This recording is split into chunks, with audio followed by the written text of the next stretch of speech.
Thank you, Mr. President, and I rise to contribute and support the motion of the Honourable Scott Farlow and also provide some more context about the patterns of behaviour that this government and its ministers engage in, because what we're talking about goes to the heart of integrity in government, as we've spoken about, and the Premier suggested that that would be a priority of his.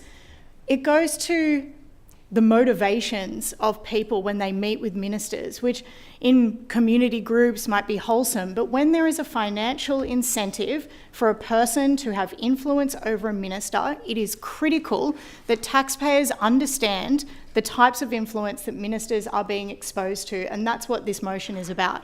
That is fundamentally what good government is about being accountable and transparent and making decisions in the best interests of the taxpayer, of the people of the New South Wales state, and not individuals who stand to gain individually and through an organisation or a company financially and often significantly from the decisions that ministers make.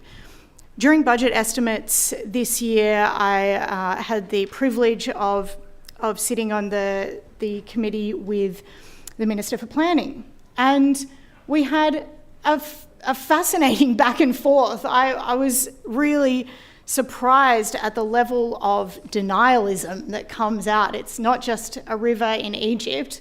The concern that I raised was that in the Minister for Planning's diary disclosures, he had met with Mr. Morris Yema, former Premier, and disclosed that Mr. Yema was a lobbyist in this meeting. He was taken out to see a site in Western Sydney with a particular building company that was a client of Mr. Yema's. That was disclosed as such. And then 4 days later, another meeting with Mr. Yema. Yet this time, Mr. Yema was not disclosed as a lobbyist.